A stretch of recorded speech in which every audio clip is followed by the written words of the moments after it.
दुनिया भर में हर साल डायबिटीज से 10 लाख से ज्यादा लोगों की मौत हो रही है और यह बीमारी किसी को कभी भी हो सकती है। यह एक ऐसी बीमारी के तौर पर उभरी है जो बेहद तेजी से बच्चों से लेकर युवाओं को अपनी चपेट में ले रही है। लैसेट द्वारा 13 नवंबर को जारी एक अध्ययन में कहा गया कि भारत में पुरुषों और महिलाओं में डायबिटीज की दर 1980 की तुलना में 2022 में 10 से 12% बढ़ गई है। वर्तमान में भारत के 21.4% पुरुष और 23.7% महिलाएं डायबिटीज से पीड़ित हैं। भारत में डायबिटीज के कुल मामलों की संख्या 212 मिलियन बताई गई है। यह दुनिया में डायबिटीज के कुल मामलों का 26% है, जो किसी भी देश द्वारा दिया गया सबसे अधिक अनुपात है। नमस्कार, मेरा नाम है उर्वशी और आज का हमारा एक्सप्लेनर डायबिटीज के बारे में होने वाला है। वीडियो में हम जानेंगे भारत में कितने डायबिटीज के मामले हैं और उनमें से कितनी बड़ी तादाद में इलाज नहीं मिल पाता। आखिर क्या होती है डायबिटीज, डायबिटीज कितने तरह की होती है, डायबिटीज के लक्षण क्या है, क्या आप डायबिटीज से बच सकते हैं, डायबिटीज से क्या हो सकता है, रिपोर्ट और आंकड़े क्या कहते हैं। दरअसल यह बीमारी तब होती है जब शरीर के अंदर रक्त में ग्लूकोज या शुगर की मात्रा जमा होने लगती है। इससे पीड़ित लोगों को हार्ट अटैक और हार्ट स्ट्रोक यानी हृदयघात हो सकता है। इसके साथ साथ डायबिटीज से अंधापन, किडनी फेल और पैरों के निष्क्रिय होने जैसी समस्याओं का सामना करना पड़ सकता है। सबसे पहले बात करते हैं लैसेट द्वारा 13 नवंबर को जारी एक अध्ययन की, जिसमें भारत में डायबिटीज के कुल मामलों की संख्या 212 मिलियन बताई गई। यह दुनिया में डायबिटीज के कुल मामलों का 26% है, जो किसी भी देश द्वारा दिया गया एक सबसे बड़ा अनुपात है। लेकिन अधिक चिंताजनक बात यह है कि भारत में अधिकांश डायबिटीज रोगियों को कोई उपचार नहीं मिल रहा है।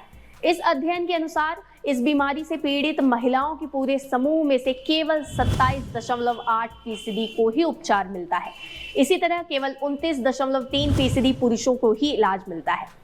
पिछले 44 सालों में इलाज दर में मामूली सुधार ही आया है, जबकि भारत में अब डायबिटीज के उपचार और रोकथाम के लिए एक योजना है।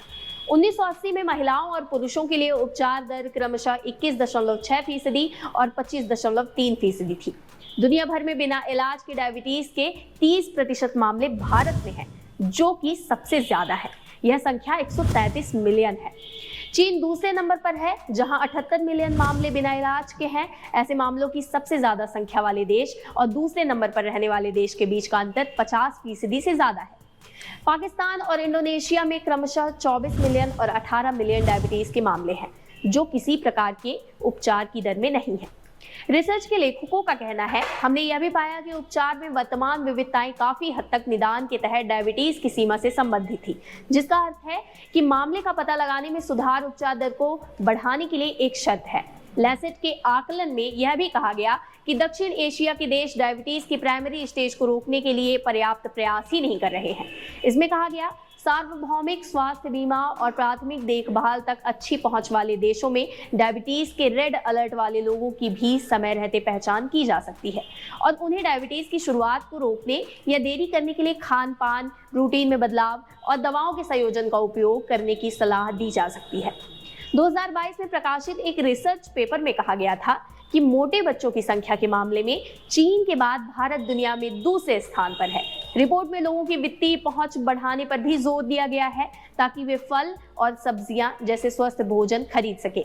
यह भारत जैसे देशों के लिए महत्वपूर्ण है, क्योंकि पिछली विश्व में खाद्य सुरक्षा और पोषण की स्थिति, रिपोर्ट में कहा गया था कि आधे से ज्यादा भारतीय यानी 55% स्वस्थ आहार खरीदने में सक्षम नहीं है। लेखकों का कहना है, स्वस्थ भोजन और खेलों की क्षमता में सुधार लाना गरीब परिवारों और हाशिए पर पड़े समुदायों के लिए खास तौर पर महत्वपूर्ण है। अब बात कर लेते हैं कि आखिर डायबिटीज क्या होती है। जब हम लोग खाना खाते हैं तो हमारा शरीर कार्बोहाइड्रेट तोड़कर ग्लूकोज में बदलता है। पैंक्रियाज से इंसुलिन नामक हार्मोन निकलता है, जिसकी मदद से हमारे शरीर की कोशिकाएं शुगर को सोखकर ऊर्जा बनाती है। जब हमारे शरीर में इंसुलिन का बनना कम हो जाता है या वह ठीक से काम नहीं करता, तो कोशिकाएं खून में मौजूद शुगर की मात्रा को सोखने में असमर्थ हो जाती हैं। ये स्थिति डायबिटीज को जन्म देती है। सवाल उठता है, आखिर डायबिटीज कितने तरह की होती है। डायबिटीज के कई प्रकार होते हैं, लेकिन टाइप 1, टाइप 2 और गेस्टेशनल डायबिटीज से जुड़े मामले अधिक पाए जाते हैं। टाइप 1 डायबिटीज में आपके पेंक्रियाज में हार्मोन इंसुलिन बनना बंद हो जाता है और इससे हमारे खून में ग्लूकोज की मात्रा बढ़ने लगती है। अब तक वैज्ञानिक ये पता लगाने में सफल नहीं हुए हैं कि ऐसा क्यों होता है, लेकिन इसे आनुवंशिकता और वायरल इन्फेक्शन से जोड़कर देखा जाता है। पीड़ित लोगों में हर 10 में से एक शख्स टाइप 1 डायबिटीज से पीड़ित होते हैं। बात करते हैं टाइप 2 डायबिटीज की। तो टाइप 2 डायबिटीज में पेंक्रियाज में जरूरत के हिसाब से इंसुलिन नहीं बनता है या हार्मोन ठीक से काम नहीं करता। टाइप 2 डायबिटीज इन लोगों को हो सकता है: अधेड़ और वृद्ध लोग, मोटे और शारीरिक श्रम ना करने वाले युवा, दक्षिण एशियाई देशों में रहने वाले लोग। वहीं कुछ गर्भवती महिलाएं जेस्टेशनल डायबिटीज से पीड़ित हो सकती हैं। इसमें महिलाओं का शरीर उनके और उनके बच्चे के लिए पर्याप्त मात्रा में इंसुलिन बनाना बंद कर देता है। अलग अलग मानदंडों के आधार पर किए गए अध्ययनों में सामने आया है कि 6 से 16% महिलाओं के जेस्टेशनल डायबिटीज से पीड़ित होने की संभावना है। गर्भवती महिलाओं को इससे बचने के लिए अपनी डाइट को नियंत्रण में रखकर शुगर लेवल को नियंत्रित रखना चाहिए। इसके साथ ही इंसुलिन के प्रयोग से इसे टाइप 2 डायबिटीज में बदलने से रोका जा सकता है। कुछ लोग प्री डायबिटीज से भी पीड़ित हो सकते हैं। खून में ग्लूकोज की अधिक मात्रा आगे चलकर डायबिटीज में बदल सकती है। अब बात करते हैं कि आखिर डायबिटीज के लक्षण क्या है।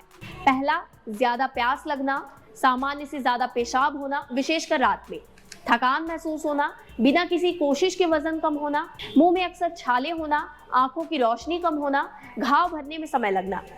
ब्रिटिश नेशनल हेल्थ सर्विस के मुताबिक टाइप 1 डायबिटीज के लक्षण काफी कम उम्र में ही दिखना शुरू हो जाते हैं।